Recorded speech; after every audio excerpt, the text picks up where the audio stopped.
Ok, então dando continuidade às aulas sobre o sistema Phi-Cubic Fractals para MetaTrader 5. Então estamos falando do indicador chamado LineSAR. E agora vamos continuar falando da consolidação.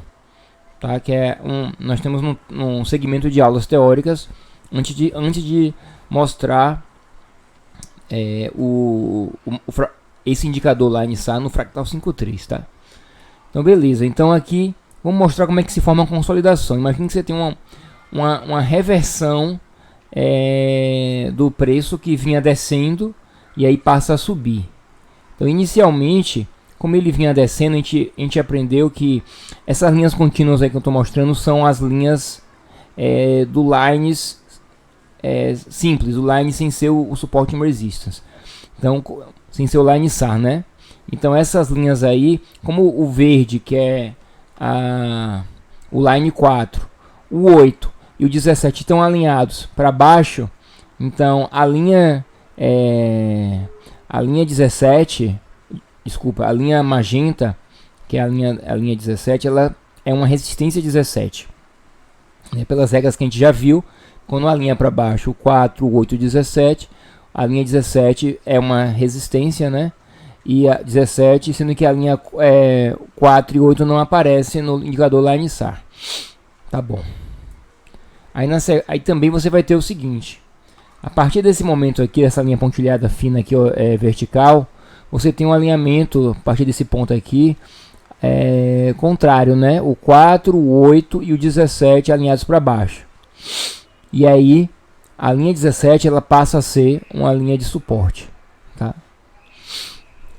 De maneira semelhante, durante todo esse movimento aqui, ó, até essa linha pontilhada laranja aqui, fininha, você tinha a 72, a 34 e a 17 alinhadas para baixo. Então essa linha 72 era uma linha de resistência. E aí ela passou aqui, a partir dessa linha 17 aqui, fininha, ela passou a alinhar ao contrário, né? Tá aqui a 72, a 34 e a 17 alinhado para cima. Então ela passou a ser um suporte, tá? E nesse trecho aqui, você observa que você tem ao mesmo tempo uma resistência 72 e um suporte 17. Portanto, esse é o momento da consolidação. E aí o LineSAR ele engrossa essa linha de suporte 17 e engrossa essa linha de resistência 72. Então basicamente a consolidação ela acontece quando está tendo uma inversão de tendência, não sempre, tá? Mas no Fractal 5.3 quando se mostra uma consolidação, é quando o preço está invertendo a tendência dele por causa dessa dinâmica que é basicamente o seguinte: qual é a dinâmica? A média mais longa, né? A linha mais lenta, ela demora a inverter a tendência, enquanto a linha mais rápida ela inverte a tendência mais rapidamente. Então, enquanto a linha de longo prazo está ainda indicando uma queda, a linha de curto prazo já está indicando uma alta, né? Uma subida. E aí consolida. Vamos ver aqui, ó, dessa maneira aqui, que é a maneira como eu esquematizei todas as configurações possíveis de suporte e resistência. Aí você vai entender aqui com o preço, tá? Então, em um primeiro instante, você tinha o preço caindo no curto e no médio prazo. Alinhando aqui aquele acordo que a gente fez de chamar de curto e médio prazo facilita a explicação dessas coisas aqui. Então, o preço está caindo no curto e médio prazo.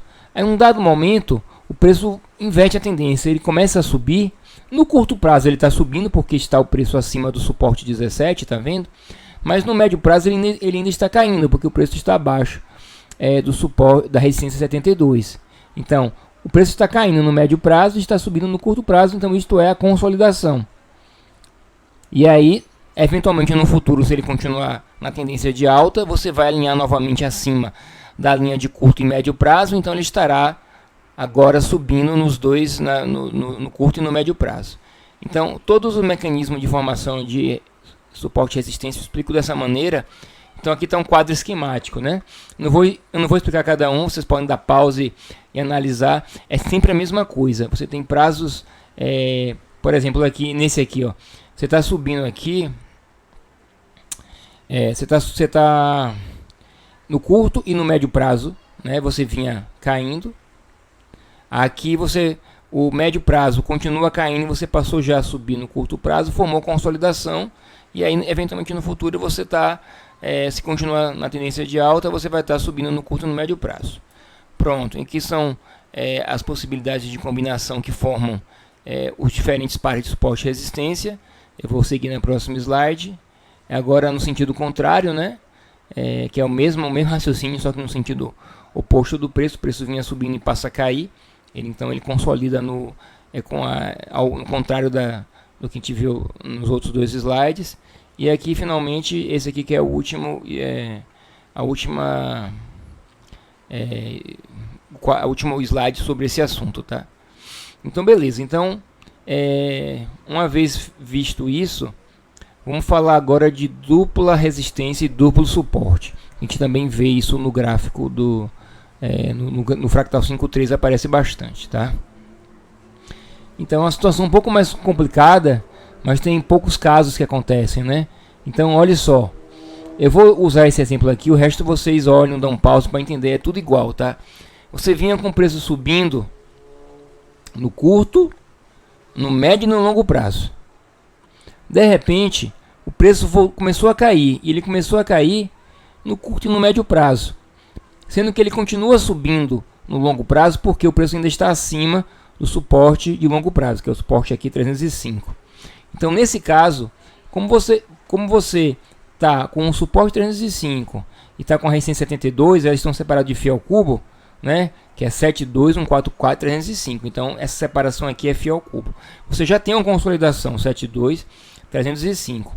Só que aí o preço ele passa a subir no curto prazo de tal maneira que o preço passa para cima da linha 17. Então a linha 17 vira um suporte, e aí o que acontece?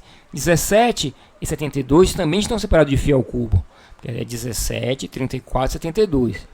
305 e 72 também está separado de φ ao cubo, é 305, 144, 72. Então nessa situação que você tem duas linhas de suporte separadas de φ ao cubo por uma linha de resistência, essa linha de resistência vai se chamar resistência dupla, é o D, dupla resistência 72, entendeu? Então é um zigue-zague que faz aparecer dupla suporte ou dupla resistência, né?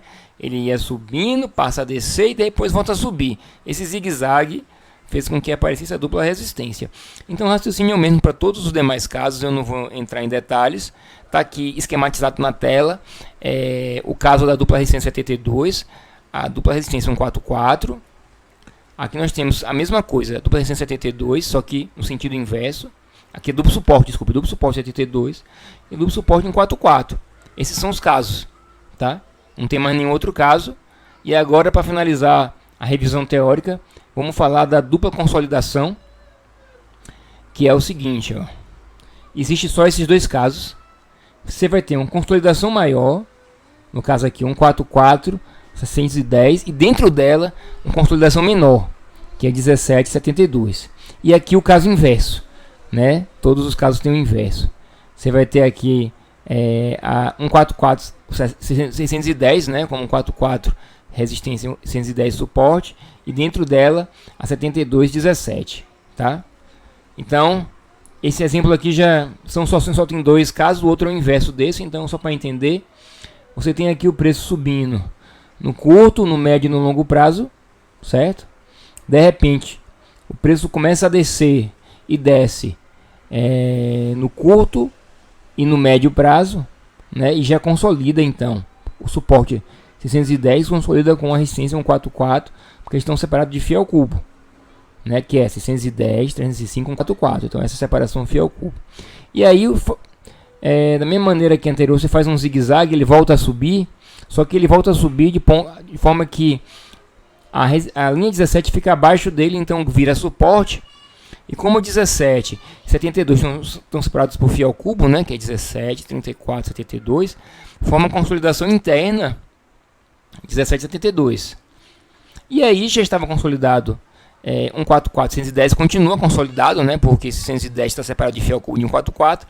E aí você tem a dupla consolidação, né? Basicamente o preço está restringido na consolidação mais interna, né? Que é o caso aqui é 17,72. Esse é o limite de estabilidade desse movimento interno, então digamos assim, o preço está mais restrito à consolidação interna, né? E a externa, ele só vai buscar os limites da externa quando ele se livrar, quando ele quebrar, romper ou a resistência ou o suporte da consolidação interna, tá?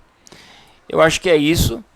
Aqui é a parte aqui é a mesma coisa, só que no sentido contrário, né? Forma mesmo par, só que o par invertido. E para essa aula é isso. Então a partir da próxima aula a gente inicia a tratar do fractal 5.3 e vai ser muito interessante. Então até a próxima aula.